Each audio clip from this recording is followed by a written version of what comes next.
3 over में 33 run बनाने हैं। टीम के 7 विकेट गिर चुके हैं। सामने एक 22 साल का बॉलर जिसने अभी तक काफ़ी अच्छी बॉलिंग की थी। अपने 3 ओवर्स में 16 रन देकर 2 विकेट ले चुके इस बॉलर के लिए ये वाला ओवर जो ये फेंकने आया था ये भूलने लायक हो गया, क्योंकि कई शादियों में सहबाला यानी जो दूल्हे के साथ वाला बच्चा होता है वो बन चुके एक अंग्रेज ने इस बार दूल्हा बनने का मन बना लिया था। पहली गेंद 6 रन, दूसरी गेंद नो बॉल चौका, फ्री हिट, फिर चौका।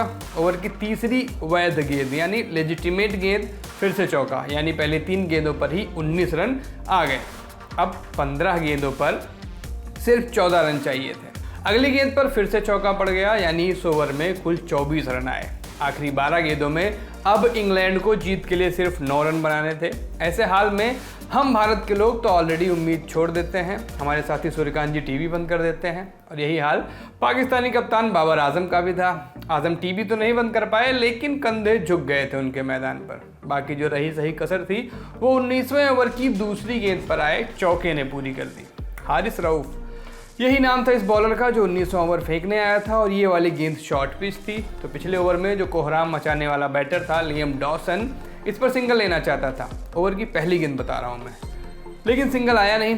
अगली गेंद फिर से शॉट, ऑलमोस्ट रेप्लिका। डॉसन ने इस गेंद पर चौका बटोर लिया और ये चौका इतना खूबसूरत था कि कमेंटेटर्स क्यों बोलेंगे, कमेंटेटर्स जो थे वो खुद को कहने से नहीं रोक पाए कि इसने गैप ढूंढा कैसे।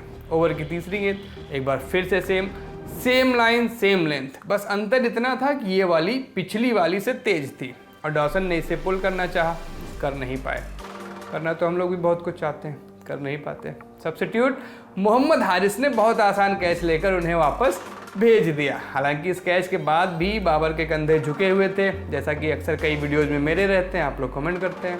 खैर, अगली गेंद पिछली से ज़्यादा तेज। डेब्यू कर रहे ऑली स्टोन जब तक बल्ला नीचे ला पाते स्टंप्स उड़कर अपनी जगह से दूर जा चुके थे। लगातार 2 विकेट, लेकिन असली खेल हुआ अगली गेंद पर। आखिरी विकेट के रूप में रीस टोपली क्रीज पर थे और दूसरी ओर रऊफ हैट्रिक पर। रऊफ ने ये वाली गेंद 155 किलोमीटर प्रति घंटे की स्पीड से फेंकी थी, यानी वो स्पीड जिस पे अगर आप यमुना एक्सप्रेस वे पर चलेंगे तो 3-4 चालान एक साथ घर आ जाएंगे। इतनी तेज ये गेंद थी और अंग्रेजी में ऐसी वाली गेंदों को ही टो क्रशिंग यॉर्कर कहते हैं। मतलब गूगल करिएगा, क्योंकि टो का मतलब अभी मुझे समझ नहीं आ रहा है। हाँ, तो खैर, टोपली ने किसी तरह खुद को फैलने से यानी गिरने से बचाया और ये इन स्विंगिंग यॉर्कर सीधे जाकर उनके बूट पर गिरी। मेरे पे गिरती तो बूट ही टूट जाता है, इतना होता है। खैर, रऊफ ने चिल्लाकर DRS लिया। हालांकि वहाँ पता चला कि ये गेंद लेग स्टंप मिस कर रही थी और इन सबके बीच टोपली ने भागकर लेग बाई का 1 रन ले लिया। अगली गेंद डॉट रही। इस ओवर में सिर्फ 5 रन देते हुए रऊफ ने 2 विकेट निकाल लिए। क्यों?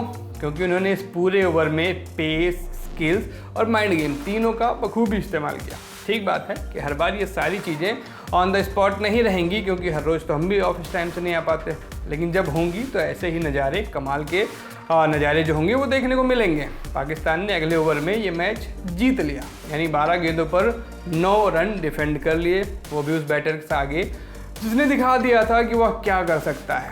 ऐसा क्यों हुआ? क्योंकि उनके एक बॉलर ने जिम्मेदारी ली, अपनी ताकत समझी, बैटर को फंसाया एक चौका खाने के बाद।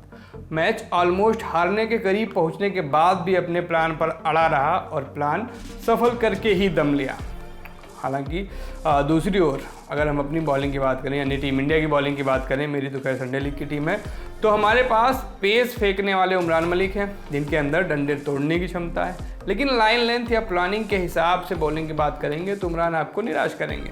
ठीक है, उम्र कम है, धीरे धीरे बाकी चीज़ें सीखेंगे, लेकिन ऐसा कहते हुए हम उन्हें भविष्य के प्लान्स में शामिल कर लेते हैं, यानी वर्तमान में वह अपने काम के नहीं हैं। और बाकी के हमारे पेसर्स की फॉर्म आपको पता ही है। एशिया कप के बाद वो ऑस्ट्रेलिया से भी धुले जा चुके हैं, ले देकर अब बस अर्शदीप सिंह से उम्मीद बची है। देखते हैं वर्ल्ड कप में क्या होता है। तब तक के लिए हम तो पाकिस्तान के बॉलर्स को देखकर कुड़ते हुए टाइम पास कर लेंगे।